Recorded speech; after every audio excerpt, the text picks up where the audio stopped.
Hello दोस्तों, स्वागत है आपका आपके पसंदीदा यूट्यूब प्लेटफॉर्म नोट्सबुक आईएएस पर। आज हम लोग बात करने वाले हैं शिमला जो एग्रीमेंट हुआ था इंदिरा गांधी की सरकार में, उस पर हम लोग बात करने वाले हैं। जैसा कि आपको पता होगा कि अभी हमारा जो पड़ोसी मुल्क है वो गीदड़ भभकी दे रहा है, और उसमें ये भी बताया है कि जैसे भारत ने कहा है कि सिंधु जल समझौता जो है हम जो है स्थगित करते हैं, ठीक वैसे ही उसने कहा है कि हम भी शिमला समझौता को जो है नकार देंगे। उसके साथ ये भी गीत गड़बड़ की दिया था कि सिंधु जल समझौता वाला चीज़ अगर भारत सिंधु जल का जो अगर रुकाव करता है तो यह युद्ध का आरंभ माना जाएगा। और भी बहुत सारे बातें कही हंसी वाली, जैसे आप सुन भी सकते हैं। पूरा अपनी वर्ल्ड लेवल पर बेइज्जती कराने वाला कोई अगर मुल्क है तो पाकिस्तान है। अब अल्टीमेटली आप देखे होंगे कि अंततः यह अपना एक्सेप्टेबल भी कर ले रहा है। और आज ही के जो है उसके रक्षा मंत्री और वहाँ विदेश मंत्रालय जो है पाकिस्तान का, उसमें बयान आया है कि पाकिस्तान जो है आतंकवादियों का संरक्षण करता है, और अगर हम संरक्षण करते हैं आतंकवादियों का तो आप क्या कर लोगे। ठीक है, ये ऐसा मतलब बयान आ रहा है, बेतुका बयान। तो मेन बात यह है कि पूरा जो वर्ल्ड का ग्लोबलाइजेशन लेवल पे, ग्लोबल लेवल पे अगर आप देखें तो उसमें यूएस हो गया या फ्रांस हो गया, इजराइल हो गया इवन, ठीक है, ये सभी जो देश हैं, यूके हो गया, ये सभी देश एकजुट हैं इस समय, और रसिया भी इवन। और सभी ने भारत के या G20 जो देश हैं उसमें सभी देशों के राजनयिकों से मिल रहे हैं। अभी अभी मिले हैं जयशंकर जी। तो उसमें अधिकतर जो देश हैं यानी सभी देश जो हैं वो उन्होंने साथ दिया भारत का कि नहीं, टेररिस्ट जो है या टेरर है उसके खिलाफ तो कुछ ना कुछ एक्शन लेना चाहिए। अब इसमें ऐसा ये लोग, अच्छा, अमेरिका का अगर आप इतिहास देखें तो एक समय था जब ये टेरर वगैरह ये सारी चीज़ें नहीं मानता था, लेकिन वही जो ओबामा वाला जो वो सॉरी जो घटना हुआ था अमेरिका में, हाँ, लादेन वाला। तो लादेन वाला जो घटना हुआ था उसके बाद से उसने भी टेरर को एक्सेप्ट कर लिया। तो ये सभी देश चूंकि जूझ रहा है कहीं ना कहीं आतंक से, तो आतंकवादियों से, तो इसलिए वो लोग जो है इसके पक्ष में है कि हाँ, इस पे कुछ कोई कड़ा कार्रवाई की जाए। और भारत सरकार ने करने का फैसला भी कर लिया है। अभी आप देखेंगे भी आगे आने वाले 2-3 दिनों में बहुत सारी चीज़ें होने वाली है। हमारी जो आर्मी है वो भी जो है एक्सरसाइज पे लगी हुई है तेज़ी से। इसी बीच जो है शिमला समझौता को समाप्त करने की बात पाकिस्तान के द्वारा ऐसा कहा गया है। तो आइए हम लोग देखते हैं कि शिमला समझौता है क्या, कब किया गया और क्या क्या इसमें प्रावधान थे। ठीक है, तो आइए देखते हैं हम लोग मुख्य रूप से। तो पाकिस्तान ने पहलगाम आतंकी हमले पर भारत की प्रतिक्रिया के जवाब में कहा है कि 1972 के जो शिमला समझौता है उसको निलंबित कर सकता है या करेगा।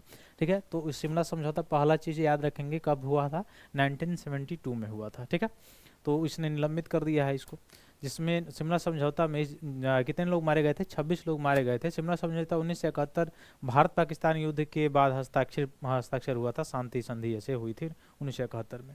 अब 1971 में सरकार, आपको पता है, इंदिरा गांधी की सरकार थी, और उसी समय पूर्वी जो पाकिस्तान हुआ करता था, जिसका जो प्रेजेंट में आप देखेंगे बांग्लादेश है, उसी को आज़ाद कराने के लिए, ठीक है, शेख मुजब्बिर रहमान, आपको पता होगा कि वहाँ के एक नेता थे जो शेख हसीना है, उनके ही फादर्स थे। तो बांग्लादेश को आज़ाद कराने में सबसे बड़ी भूमिका जो रही वो भारत की रही। 1971 का जो भारत पाकिस्तान युद्ध हुआ था उसमें, तो इसके बाद शांति समझौता हुआ, जिसको 1972 में जो शांति समझौता हुआ भारत और पाकिस्तान के बीच में, जो नस्ते नाबूद हुआ था पाकिस्तान भारत के द्वारा, तब जाके वह बांग्लादेश आज़ाद हुआ। और इसी को 1972 में जो इस समझौता हुआ, इसी को क्या कहा जाता है, शिमला समझौता के नाम से जाना जाता है। ठीक है, तो ये है शिमला समझौता। अब क्या क्या इसमें प्रावधान थे, इसमें प्रावधान थे कि भारत और पाकिस्तान के बीच मैत्रीपूर्ण और सौहार्दपूर्ण संबंधों को बढ़ावा दिया जाए, शांति स्थापना किया जाए। और 2 जुलाई 1972 को तत्कालीन भारतीय प्रधानमंत्री, उस समय इंदिरा गांधी जी थी, और पाकिस्तान के राष्ट्रपति थे जुल्फिकार अली भुट्टो, उनके द्वारा हस्ताक्षर किया गया था इसके ऊपर। ठीक है, शिमला समझौता पे। उस समय मैंने बताया ही अभी आपको कि बांग्लादेश का निर्माण हुआ था, और 1971 के युद्ध के बाद भारत और पाकिस्तान के बीच ये है एक नया संबंध की शुरुआत करने के लिए यह ऐसा समझौता हुआ था। समझौते के तहत क्या किया गया था कि जो LOC है, लाइन ऑफ कंट्रोल है, अच्छा, LAC जो है वो लाइन ऑफ एक्चुअल कंट्रोल, वो हुआ है चाइना और इंडिया के बीच में, लेकिन LOC लाइन ऑफ कंट्रोल जो है भारत पाकिस्तान के बीच में, तो ये LOC स्थापित किया गया उसी समय। तो आज जो आप LOC देख रहे होंगे, ये लाइन ऑफ कंट्रोल, ये लाइन ऑफ कंट्रोल कब का है, शिमला समझौता के तहत ही निकल के सामने आया। ठीक है, जैसे पहले युद्ध विराम रेखा कहा जाता था, ठीक है, और भारत पाकिस्तान को विभाजित करती है। अभी सुनने को भी ये मिला है कि पाकिस्तानी जो है सेना उधर से सीज फायर का उल्लंघन भी कर रही है। तो देखिए आगे क्या क्या होता है, और होने वाला तो है बहुत अच्छा ही होगा जो भी होगा।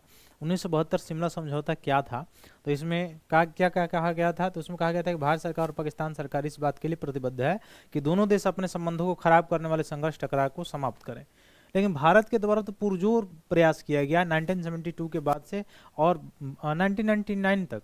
इवन 1999 में कारगिल जो युद्ध हुआ था उसमें भी उसकी बेहूदी जो है खत्म नहीं हुई। तो उसमें मिर्ची एक लगी रहती है और वो रह के क्या होता है उसमें से फुदकता है।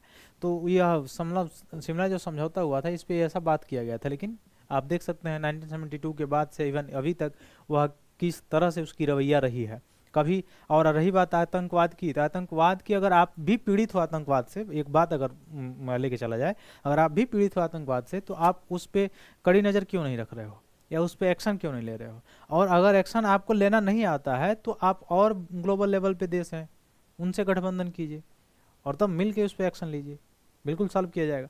तो ऐसा तो आप चाहते ही नहीं हो तो होगा कहाँ से? ये सारी चीज़ें हैं। तो मैत्रीपूर्ण और समंजसपूर्ण संबंधों को बढ़ावा देने के लिए ऐसा शिमला समझौता हुआ था।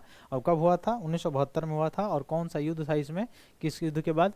तो 1971 का जो भारत पाकिस्तान युद्ध हुआ था जिसके तहत एक नया जो है देश बना बांग्लादेश, उसके बाद से शिमला समझौता हुआ था। ठीक ना? तो ये सारी चीज़ें कुछ थी जो आपके लिए इम्पोर्टेंट है, क्योंकि शिमला समझौता बहुत ज़्यादा न्यूज़ में अभी बना हुआ है इसी के कारण। ठीक है, जो ये कंसर्न है। तो फिर मिलते हैं हम लोग अपने अगली क्लास में। तब तक के लिए बहुत बहुत धन्यवाद दोस्तों। जय हिंद।